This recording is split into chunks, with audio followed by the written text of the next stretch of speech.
या गांव में कोई बालक है, बच्चों है, कोई परवेज जा, कोई बड़ा बूढ़ो कहाँ मरे कीच में? यह गांव की ऐसी हालत रहेगी, हमारे बहुत परेशान है पूरा गांव में। अब यहाँ पे जो एयरपोर्ट बनेगा उसमें जॉब क्रिएट होंगे या नहीं होंगे? आप एम्प्लॉय करेंगे, एयर हॉस्टेज आएंगी, पायलट्स आएंगे और दुनिया आपका मैकेनिकल वर्कशॉप आएगा, जो भी आपका एयरक्राफ्ट खराब होगा वहाँ रिपेयर वर्कशॉप होगा। तो this is a creation of job देना है, अनिवार्य रूप से रोजगार देना है। जेवर प्रेस की टीम आज जेवर एयरपोर्ट के जन सुनवाई कार्यक्रम के चलते गांव कुरैब पहुंची, जहां बीते दिन हुई 2 दिन पहले की बारिश के बाद गांव के मुख्य रास्ते की हालत यह थी कि आम आदमी का पैदल निकलना भी दूभर हो रहा था, जिससे ग्रामवासी काफी त्रस्त दिखे। या गांव में कोई बालक है, बच्चों है, कोई परवेज जा, कोई बड़ा बूढ़ो कहाँ मरे कीच में? यह गांव की ऐसी हालत रहेगी, हमारे बहुत परेशान है पूरा गांव में। गांव के शिव मंदिर पर लोगों द्वारा की जा रही बैठक और जन सुनवाई के कार्यक्रम में जेवर प्रेस की टीम पहुंची और उपस्थित ग्रामवासियों से बात की। जेवर प्रेस के सभी दोस्तों को मेरा नमस्कार। दोस्तों, जन सुनवाई को लेकर आज गांव कुरैब में कार्यक्रम रखा गया है। आपको बता दूं कि जेवर इंटरनेशनल एयरपोर्ट, जी हां, नोएडा दिल्ली इंटरनेशनल एयरपोर्ट जो कि जेवर में बनने वाला है, उसको लेकर दूसरे चरण के भूमि अधिग्रहण के लिए जो कार्यवाही होनी है उसके तहत ये सब प्रक्रिया चल रही है। सबसे पहले मुडरे में और नगला हुकम सिंह में, रनेरा में, इन गांवों में जन सुनवाई हो चुकी है और आज गांव कुरैब और दयानतपुर 2 गांवों में जन सुनवाई होनी है। तो यहाँ पर सभी लोग शिव मंदिर पर इकट्ठा हो गए हैं। कुछ भाई मेरे साथ खड़े हुए हैं, इनसे बात करेंगे। क्या कार्यक्रम ओवरऑल सुनने में आया, क्या है आज की यहाँ पर मीटिंग थी, हजारों की संख्या में आदमी मौजूद हैं। जो कि अधिकारी आने थे वो अभी आ नहीं पाए हैं यहाँ पे। पूरा काम एकजुट है जी, और जी के सहमति सबकी लगेंगी, मुआवजा बढ़ना चाहिए, जमीन देने को तैयार है। असहमति लगाओगे? सहमति लगाओगे? असहमति। अच्छा, तो असहमति के भी फार्म अलग से भरे गए हैं या अलग से भरे गए? वो सब रखे हैं, सब आज दिए जाएंगे अधिकारियों को। तो हाँ जी, बताओ क्या इस सहमति को लेकर जो आज अधिकारी जन सुनवाई करने आ रहे हैं, क्या कहना है उसको लेकर आपका? अभी तक अधिकारी गांव में आए नहीं है। गांव की जो 99 के 100% जनता जो है, 100% जनता जो है इस रेट में जमीन देने को तैयार नहीं है। जमीन हम देंगे लेकिन 4 गुने रेट पे जमीन देंगे, और गांव का विस्थापन है वो एक अच्छी जगह हो, जो 2 मुआवजा और विस्थापन दोनों क्लियर होने के बाद गांव की सहमति लगेगी, उससे पहले हम जमीन नहीं देंगे। तो वही मांग है जो पिछले गांव की मांग थी कि 4 गुना मुआवजा मिले और ढंग की जगह इनके गांव का विस्थापन हो। जी क्या कहो? हाँ जी, बोल दो, जो बोलना है छोड़ दो। हम बोल रहे हैं जैसो 4 गुना तो मुआवजो और जो जरूरत है वो तो दे देगो, नहीं हमें जरूरत ना है कई चीज की। अच्छा, 4 गुना मुआवजा चाहिए, विस्थापन के जगह बढ़िया चाहिए एकदम। 4 गुना मुआवजा चाहिए ना, तो ये समिति देंगे पूरा काम दे रहा भैया। 3 साल पहले 15 लाख रुपए को खेत जावा हमारा, 300 गज को प्लॉट खरीद लेते 3 साल पहले जेवर में। आज 100 गज भी जमीन ना खरीद पाएंगे हम या मुआवजे में। क्या क्यों दे मैं इन्हें? 4 गुना देंगे तो हम देंगे, नहीं तो देंगे नहीं है। तो वही 4 गुने मुआवजे की मांग है। ढंग की जगह पर हमारे गांव का विस्थापन होना चाहिए। पहले चरण का जो विस्थापन हुआ है उसी से ये लोग थोड़े से रुष्ट नजर आ रहे हैं। दोस्तों, क्लियर बोर्ड लगा दिया है असहमति गांव कुरैब से कि जब तक 4 गुना मुआवजा नहीं मिल जाता और जब तक इस बात की संतुष्टि नहीं अधिकारी कर देते कि हमें 4 गुना मुआवजा मिलेगा, तब तक हम अपनी ज़मीन नहीं देंगे। और कमाल की बात यह है कि अब गांव वाले भी भूमि अधिग्रहण कानून जानने लगे हैं और किताब उनके हाथ में आ गई है। तो अब जो होना होगा वो कानून के हिसाब से होगा। सर, आप कानून, ये किताब है भूमि अधिग्रहण कानून, आप आज इसको लेकर आए हैं, आप इस बारे में हमसे क्या बात करेंगे आज, बताएं थोड़ा इसके। देखिए, लैंड इक्विशन जो होता है वो 2 चीज़ के लिए होता है, एक तो अर्जेंसी प्रोविजन में और एक प्लान डेवलपमेंट में। ये जो प्रोजेक्ट के लिए आप प्लान डेवलपमेंट में लैंड खरीद रहे हैं, तो प्लान डेवलपमेंट के लैंड में जो किसानों मजदूरों की जो ज़मीन जाएगी उसका 20% हिस्सा डेवलप्ड लैंड का मेरे किसान भाइयों को मिलना चाहिए। ये बड़ा क्लियर इस लैंड एक्विजिशन एक्ट में दिया हुआ है। दूसरा, प्लान्ड प्रोजेक्ट में 5.5 लाख रुपए नौकरी का प्रोविज़न नहीं है, उसमें उसके घर के आदमी की नौकरी का प्रोविज़न है, वो होना चाहिए।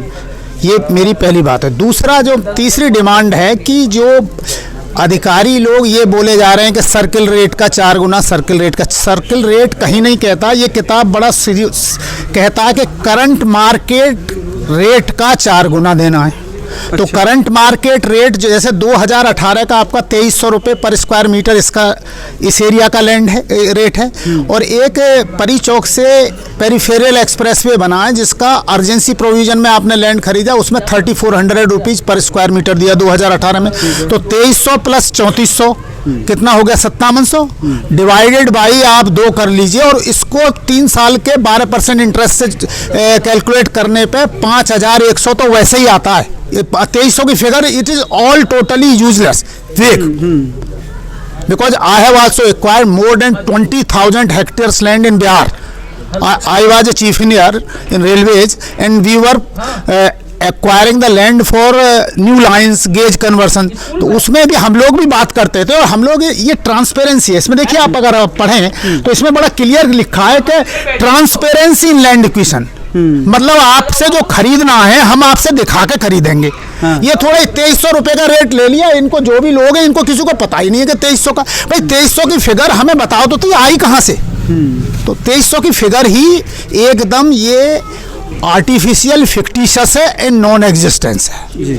इसीलिए रेट जो है, अगर मेरे से आप पूछें, रेट जो है करंट रेट तो 5100 रुपये तो वैसे ही आता है, और आप 4 गुना कर दीजिए, जितना भी आप भी मैथमेटिक्स जानते हैं, मल्टीप्लाई बाई 4, तो हम लोगों को उस डायरेक्शन में चलना चाहिए। और मैं जानता हूं मेरे जो किसान भाई हैं, जो मैं उन्हीं के बिहाफ पे बोल रहा हूं कि वो 4 गुने से करंट मार्केट रेट से कम पे लैंड देने को कोई भी किसान भाई तैयार नहीं है, और ना हम इसमें अपनी सहमति देंगे। हम सब लोग असहमत हैं इस पर।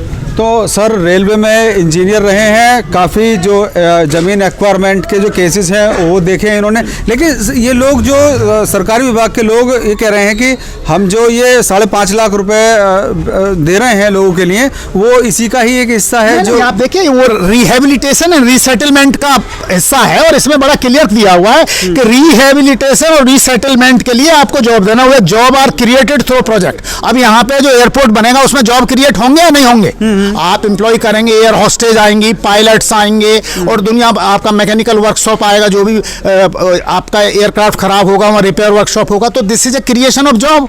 जब जॉब क्रिएशन है तो बड़ा क्लियर लिखा है, where jobs are created through the project, mandatory employment for 1 member. Mandatory means compulsory. आपको एक आदमी को अनिवार्य रूप से रोजगार देना है। ये जो आपने जो पढ़ दे रहे हैं और लिखा हुआ है, और ये उसके लिए जो अर्जेंसी प्रोविजन में आप जो डिफेंस के लिए लैंड खरीद रहे हैं, मानिए ऑर्डिनेंस फैक्ट्री खोले यहाँ पे, ऑर्डिनेंस में तो उनके डिफेंस के रिक्रूटमेंट रूल अलग हैं, तो वो डेवलपमेंट प्रोजेक्ट होता भी नहीं है, वो तो वार फुटिंग के लिए होता है। तो ये मतलब प्लान डेवलपमेंट है, हमारे आदमी को नौकरी मिलनी चाहिए, और ये प्रोविजन भी बड़ा साफ कहता है, मैंडेटरी है। आप पढ़ लीजिए, आप mandatory employment for 1 member as पर, और है उसमें। अब और उनको समझ में आ गया कि 5 लाख रुपए दे दो। अरे भाई, जो उन्हें प्रॉफिटेबल लगा, जो उन्हें सूट कर रहा है वो इनको बोल दिया, और इन्होंने बेचारों ने, मैं ये नहीं कहता कि इनको पता नहीं है, पता होगा, लेकिन इसका इंटरप्रिटेशन नहीं पता, इसलिए इन लोगों को ये भी बोल देते हैं उसमें जल्दी में कि हाँ साहब 5.5 लाख वाली डिमांड किसी भाई को मंजूर नहीं है। हमें मैंडेटरी एम्प्लॉयमेंट चाहिए पर फैमिली, उससे नीचे we will not go back. अच्छा, आज गांव में यहाँ किसान आने वाले थे, अधिकारी आने वाले थे, लेकिन 12:30 बजे का समय हो चुका है। इसमें ऐसा है, गांव वालों से मैं अभी एट प्रेजेंट मेरी रजनीकांत मिश्रा जो SDM है उनसे बात हुई 2 घंटे पहले। उन्होंने मुझे बताया कि भाई साहब कोई आदमी अधिकारी, एक ओनली लैंड एक्विजिशन से जो है एक पटवारी आएंगे और एक आपके जो लोकल पटवारी हैं, ये 2 लोग रहेंगे, जिसको आप हेड मान लें वो आपकी जिम्मेवारी है। तो हो सकता है क्योंकि अभी आचार संहिता लग गई है, वो भी मतलब आई डोंट नो उनके पीछे लॉजिक क्या, लेकिन कोई अधिकारी नहीं आ रहा, ओनली एक पटवारी आ रहे हैं। लगभग 1 बजे के करीब ग्रामवासियों के बीच तहसील प्रशासन से पटवारी और बाबू लोगों के बीच पहुंचे, जहां समस्त ग्रामवासियों ने असहमति के फॉर्म उन्हें सौंपे। में जो शासन के दिशा निर्देश हैं उसके क्रम में हम किसानों से सहमति के लिए डेट नियत की गई है, उसके क्रम में हम यहाँ लोग आए। इसके अलावा गांव दयानतपुर में भी कुछ ऐसा ही माहौल देखने को मिला, जहां उपस्थित लोगों ने भूमि अधिग्रहण को लेकर अपनी असहमति दिखाई और पुराने भूमि अधिग्रहण से संबंधित कुछ समस्याओं को लेकर अपनी आपत्ति कार्यक्रम में उपस्थित हुए बाबू और लेखपाल को सौंपी। कुरैब के बाद में आज जो कार्यक्रम रखा गया था दयानतपुर गांव में रखा गया था, तो ये दयानतपुर का इंटर कॉलेज है और यहाँ पर काफ़ी लोग सुबह इकट्ठा हुए थे, लेकिन जब कार्यक्रम रद्द हो गया यहाँ का तो यहाँ कुछ लोग बैठे हुए हैं। हाँ जी, आज कार्यक्रम था जन सुनवाई का, क्या हुआ उसके बाद? सबने असहमति की लिख के दे दी, असहमति। और यहाँ कोई अधिकारी आया नहीं है, अधिकारी कोई आया नहीं। पिछले काम के लिए यहाँ लोग परेशान हैं, पिछले काम पूरे हो जाने चाहिए और वहाँ के बाद में यहाँ की सीमा बताई जानी चाहिए, क्या हिसाब से ले जाएगी, क्या तो नहीं ले जाएगी, पैसा बताया जाए, नियम बताए जाए और पिछले काम पूरे कर दिए जाए, जब जाके बाद में कोई जिक्र आ। हाँ जी, क्या कह रहे थे? मैं ये कह रहा हूँ हमारे यहाँ पहले तो कोई अधिकारी नहीं आया, एक दीवान जी आ गए, एक सहायक आ गए, क्लर्क लोग भेज दिए सहमति लेने के लिए। इसका ये तात्पर्य थोड़ा कि आदमी अधिकारी ना आए, पब्लिक पागल बनी रहे, ना तो पिछले काम निपटा रहे और ना ही कोई एडीएम डीएम किसी के पैसे की जो फाइल भरी पड़ी उनकी पैसे की फाइल भी नहीं है आज तक, पिछले पैसे दिए ही नहीं है। अच्छा, आज कौन कौन अधिकारी आने की बात थी यहाँ पे? डीएम और एसडीएम की आने की उम्मीद थी, कोई भी नहीं है। डीएम एसडीएम तहसीलदार एडीएम एलए। हाँ जी, मैं तो लोगों पिछले केस तो फाइनल हुए ना है और सहमति लगाने आ गए, यहाँ तो सबने सहमति दे दी है अब खत तो। अच्छा, यहाँ कोई सहमत ना, यहाँ कोई सहमत ना आए इनका मन तो यहाँ भी उन्हीं गाँव के जैसा हाल है जो यहाँ सुनने में आया था कि आज सहमति के बात होगी, यहाँ पे सहमति लेने के लिए जन सुनवाई होगी, लेकिन लोगों का ये कहना है कि आज यहाँ कोई अधिकारी नहीं आए हैं। नितेश चौकर के साथ चंचल कुमार शर्मा, जेवर प्रेस के लिए।